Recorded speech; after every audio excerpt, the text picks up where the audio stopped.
आज पारायणाला जायचं आहे, त्याच्यामुळे खूप लवकर उठले. आता पहाटेचे 5 वाजले. मला बाहेर दाखवते किती अंधार आहे. बाहेर बघू शकता किती अंधार आहे. खूप अंधार पडलेला आहे, अजून उजडलेलं नाही. आणि इथे आता तुळशीची पूजा करून घेतली आहे, बघू शकता. खूप अंधार आहे, एवढ्या अंधारातच पूजा केली आज. तर आता पोहोचले केंद्रात आणि तुम्हाला केंद्राचं लूक दाखवते. किती सुंदर सजवलं आहे केंद्र मस्त.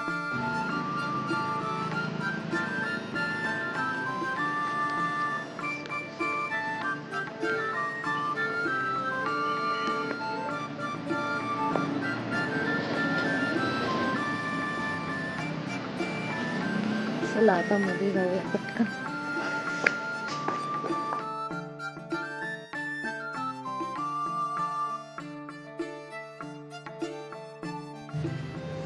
सकाळी इतकं सुंदर वाटतं ना, वातावरण एकदम मस्त वाटतं आणि फ्रेश पवित्र. अगोदर औदुंबराला प्रदक्षिणा मारून मग स्वामींचं दर्शन घेतलं आणि त्यानंतर मग पारायणाला बसले. तर मग बघा, आज मला लवकर जायचं होतं, त्याच्यामुळे मग मी सगळी कामं घरातली तशीच टाकून गेली होती. मग पारायण संपलं आणि लगेच घरी लागोलाग निघून आले, कारण की सगळी कामं तशीच्या तशी ठेवून गेली. सकाळी 4 वाजता उठण्याचं टार्गेट केलं होतं, पण ते काही शक्य नाही झालं. थंडीमुळे अजिबात जाग येत नाही, तर मग उठायलाच उशीर झाला आणि मग पुढच्या सगळ्याच कामांना त्याच्यामुळे असाच उशीर झाला. तर मग सकाळी शक्यच नव्हतं काही दुसरं काम करणं, म्हणून फक्त स्वामीचरित्र वाचलं. तुळशीची पूजा करून स्वामीचरित्र वाचून आणि तशीच निघाली होते, कारण आज मला 6 वाजता जायचं होतं केंद्रात. पहाटे 6 वाजता जाऊन मला थोडी सेवा करून मग पारायण करायचं होतं म्हणून. नाहीतर उद्यापासून तर मग एवढा उशीर होणारच नाही, कारण की उद्यापासून मी उशिरा निघेल. आज पहिलाच दिवस असल्यामुळे मला लवकर जायचं होतं. तर मग सगळी धांदलच उडाली माझी, कारण आल्यानंतर सगळी कामं केली. तर बघा, आता मी तुम्हाला सांगते, 11 वाजले आणि मी चक्क 11 वाजता रांगोळी काढते, 11 वाजता हुंबऱ्याची पूजा करते. कारण सकाळी एवढा वेळ ॲडजस्ट झाला नाही, म्हणून ठरवलं तर खूप होतं की रांगोळी वगैरे तरी ॲटलिस्ट काढून जाऊ, पण नाही मिळालं वेळ. मला म्हटलं मग चला आल्यावर काढू आता, आणि काढायचीच होती, कारण की आज माझा शुक्रवार पण होता वैभवलक्ष्मीचा, आणि दार तसंच ठेवण्यापेक्षा मग झाडून जुडून रांगोळी उशिरा म्हटलं चला काढून तर घेऊ. म्हणून मग आता रांगोळी वगैरे काढून घेते, पुसून घेतलं. साक्षीची टिफिनची पण खूप घाई होती, पण म्हटलं अगोदर रांगोळी वगैरे काढून घेऊ. आणि रांगोळीचं तुम्ही बघू शकता कसा शॉर्टकट मारला आहे मी.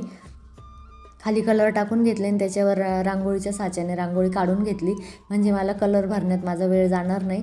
तर असा शॉर्टकट मारला साक्षीच्या टिफिनसाठी, आणि रांगोळी वगैरे काढून लगेच टिफिन करायला घेतला मी.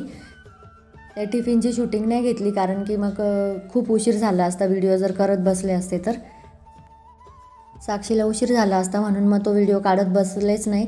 डायरेक्ट स्वयंपाकाला सुरुवात केली आणि त्यांचा टिफिन भरून दिला, साक्षीचा टिफिन भरून दिला. रांगोळी वगैरे काढून झाल्यानंतर मी स्वयंपाकाला लागले होते. तर मग सकाळी अक्षरशः चहासुद्धा न पिता गेलेली होते तशीच, कारण उशीरच इतका झालेला होता. तर चहा उकळायलासुद्धा वेळ नव्हता माझ्याकडे, कशालाच वेळ नव्हता. तर मग म्हटलं चला आल्यानंतर आता बघू कसं जमतं त्यानुसार. आणि आज तर दिवसभराचा उपवासच होता, मग या तिघांचाच स्वयंपाक करायचा होता, म्हणून मी पटकन तिघांचा स्वयंपाक करून दिला आणि त्यानंतर देवपूजेला लागले. तर आता हे गुरुचरित्राचं पारायण खूप म्हणजे ते करणं खूप भाग्याचं आहे, त्याच्यामुळे म्हटलं की आपल्याला घरातले कामं तर रोजचेच असतात, घरातल्या कामांना एक दिवस डिले झालं तर एवढं काही विशेष नाही, पण हे पारायण महत्त्वाचं असतं. आता खूप जणींना प्रश्न पण पडला असेल की एवढं काय महत्त्वाचं हे पारायण. तर ह्या पारायणाचं महत्त्व जे करतात त्यांनाच माहिती आहे. हा गुरुचरित्र ग्रंथ इतका पवित्र मानले गेलेला आहे की 5वा वेद मानले गेलेला आहे तो. आणि एका वाक्यात जर सांगायचं झालं ना की गुरुचरित्राच्या पारायणाचं फळ काय मिळतं, तर इच्छित फलप्राप्ती मिळते गुरुचरित्राच्या पारायणाची. आपण जे मनामध्ये धरतो ते सगळं आपल्याला प्राप्त होतं गुरुचरित्राच्या पारायणाने. त्याच्यामुळे मी शक्यतो हे पारायण कधीच बुडवत नाही. अनंत जन्माच्या पुण्याने याची प्राप्ती होते. मग दत्त मंदिरासमोर जरी घर असले तरी दर्शनाची बुद्धी होईलच असे नाही, ते प्रारब्धात असावं लागतं आपल्या. आणि प्रारब्धात जर असलं तर दत्त महाराज हजारो मैलांवरून बोलवून घेतात आणि पूजा स्वीकारतात. बऱ्याचदा ध्यानीमनी नसताना सुद्धा आपण एखाद्या दत्तक्षेत्री जातो. खूप दिवस कधी कधी असं होतं की खूप दिवस अगोदर ठरवून ठेवलेलं असतं तरी पण आपलं कुठल्याच दर्शनाला जाणं होत नाही. तर मग आपली ही अशी घरपोच संधी आलेली असली तर आपण कशाला सोडायची ना. आणि दत्त महाराजांच्या लीला तर कोणीच त्यापासून अज्ञान नाही आहे. सगळ्यांना माहिती आहे त्यांच्या लीला कशा आहे. तर त्यांचं गुरुचरित्राच्या पारायणाचं फळ इतकं मोठं आहे.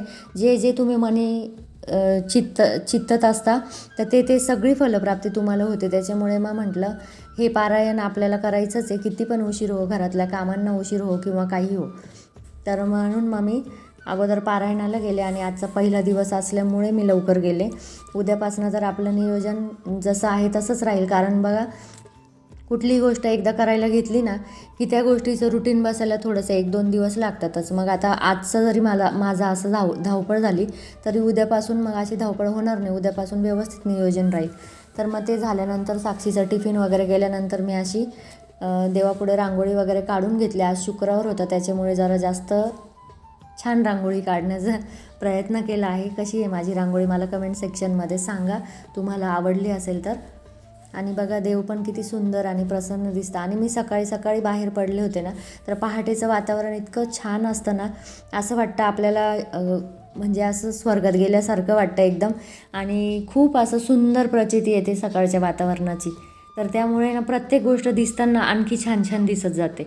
तर आज देवपूजा पण मला इतकी प्रसन्न वाटत होती. मला देवघरच माझं खूप प्रसन्न वाटत होतं आज. कारण की मी सकाळी सकाळी आज माझ्या स्वामींचं दर्शन घेतलेलं होतं. त्याच्यामुळे मन एकदम प्रसन्न झालं होतं. आणि काय माहिती नाही का बरं, पण केंद्रातून येताना एक ऊर्जाच घेऊन बरोबर येते मी नेहमी. माझ्या बाबतीत नेहमीच असं होतं की केंद्रातून आले की माझ्यामध्ये एक वेगळीच ऊर्जा संचारल्यासारखं मला वाटतं. तर बघा, देवारा किती छान दिसतोय. आणि रांगोळी पण काढायला मला आज वेगळाच मूड आला होता. त्याच्यामुळे मी अशी खूप भरगच्च अशी रांगोळी काढली. आणि संध्याकाळी पण मग परत वैभवलक्ष्मीची पूजा मांडायची आहे. तर मग त्याच्यासाठीची पण तयारी करायची होती. जसं वैभवलक्ष्मी मातेला खिरीचा प्रसाद लागतो तर मग तांदूळ वगैरे आत्ताच भिजत टाकणार आहे मी. आणि शक्यतो तांदळाची खीर करणार नाही असा माझा विचार चालला आहे. पण बघू आता काय होतं ते. तर अगोदर झाडून झुडून घेते घरं. देवपूजा वगैरे झाली आणि आता सगळे घरं झाडून घेते.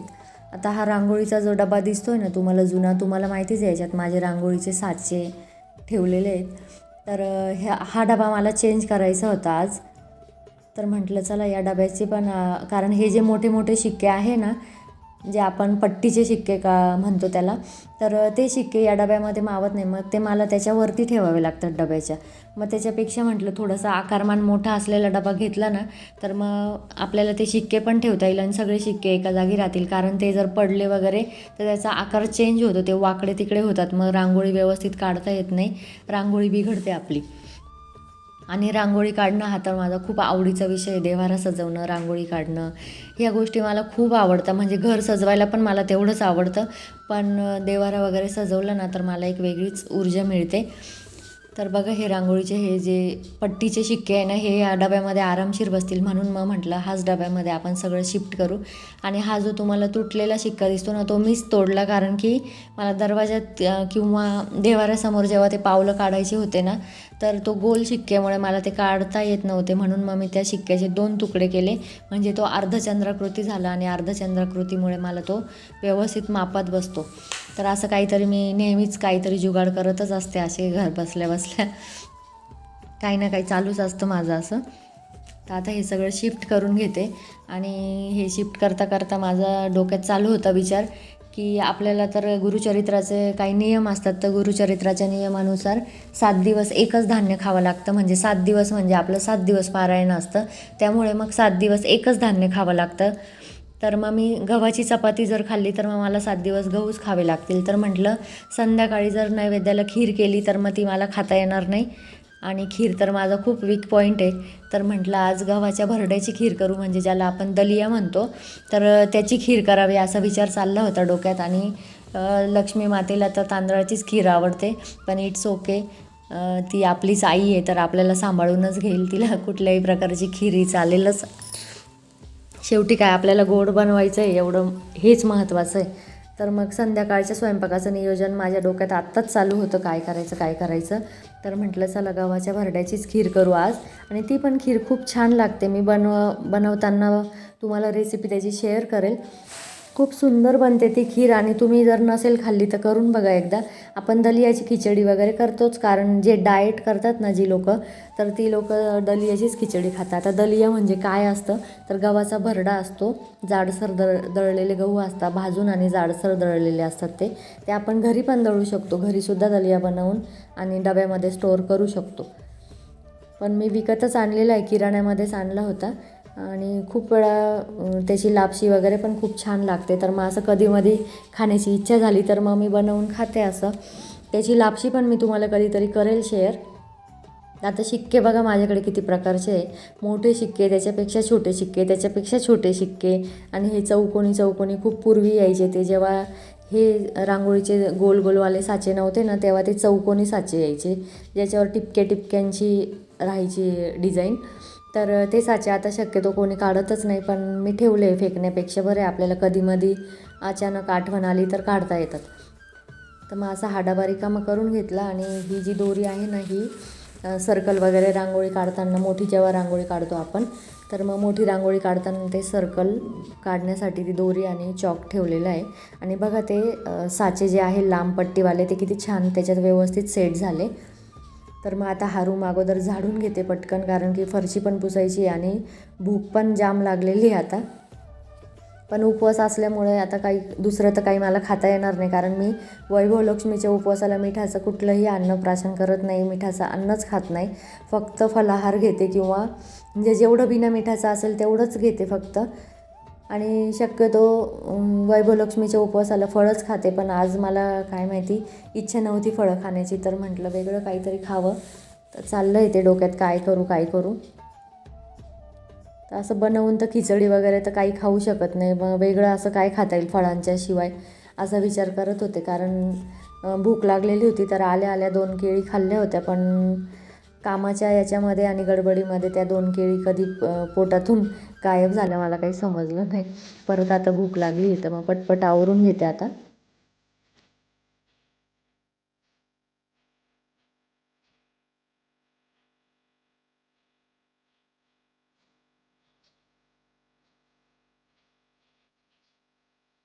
किचन मी तेव्हाच आवरलं जेव्हा साक्षीचा टिफिन वगैरे केला, तेव्हा लगेच हातोहात किचन आवरून घेतलं. कारण की मग परत हे रूम आवरायला आलं ना तर किचनचा पसारा तसाच पडतो.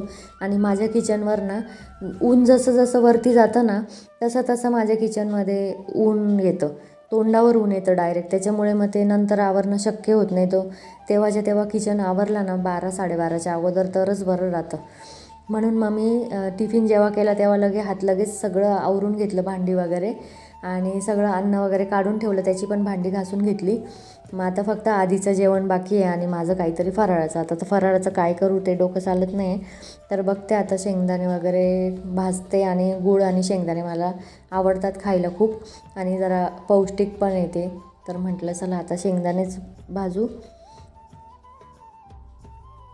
तर आता एक साईडला शेंगदाणे भाजायला ठेवले आणि तिकडचा रूम झाला आवरून, हॉल आवरून झाला. तर मग आता दुसरा बेडरूम आवरून घेते, म्हणजे मग शेंगदाणे खायचे आणि थोडासा आराम करायचा. कारण की 4:30-5 वाजले की पुन्हा साक्षीला घ्यायला जावं लागेल कॉलेजला, आणि तिकडनं आल्यानंतर पुन्हा वैभवलक्ष्मीच्या पूजेची तयारी.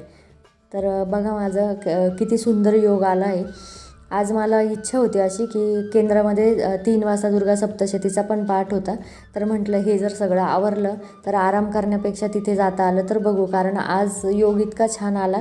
माझा वैभवलक्ष्मीचा पण उपवास होता, शुक्रवार पण होता, आणि मार्गशीर्ष महिना चालू आहे आपला, म्हणजे हा महालक्ष्मीचाच महिना चालू आहे. तर त्यामुळे म्हटलं चला सप्तशती त्या निमित्ताने वाचले पण जाईल आपलं. तर असा विचार करत होते की आवरलं सगळं लवकर तर मग जाऊ केंद्रामध्ये. कारण की संध्याकाळी पण विष्णू सहस्त्रनाम वगैरे म्हणायचं होतं. कारण विष्णू सहस्त्रनाम हे गुरुचरित्राचं पारायण जर करत असलो आपण, तर रोज संध्याकाळी विष्णू सहस्त्रनाम हे न चुकता वाचावंच लागतं. त्याचं कारण असं आहे मैत्रिणींनो, की आपण जेव्हा गुरुचरित्र वाचतो तर त्यामध्ये काही शब्द आपल्याकडून चुकून वाकडे तिकडे बोलले जातात किंवा उच्चार चुकतात आपले. तर मग त्यामुळे क्षमा याचना म्हणून आपण गुरुचरित्राचं पारायण जेव्हा सकाळी करतो तर संध्याकाळी विष्णू सहस्त्रनाम हे घरी वाचा, केंद्रात वाचा, कुठेही वाचलं तरी चालतं, पण ते वाचावं लागतं. कारण की क्षमा याचना म्हणून आपण ते वाचतो. तर मग म्हटलं बघू आता जसं ॲडजस्ट होईल तसं. जर दुपारी झालीच माझं दुर्गा सप्तशतीचं पाठ तर मग खूप चांगलंच, नाही झालं तर मग घरी वाचेल असं चाललं होतं. कारण की घरी पण पूजा मांडायचीच आहे वैभवलक्ष्मीच्या पुढेच बहुतेक वाचणं झालं तरी पण काही हरकत नाही. पण आज वाचण्याचा माझं होतं म्हणजे असा उद्देशच होता की योग एवढा चांगला आलेला आहे तर मग वाचूनच घेऊ असं. तर आता सगळं आवरून झालं आहे. सकाळी 5 पासून सगळी लगबग चालली होती आवरायची आणि पारायणामुळे खूप धावपळ झाली माझी.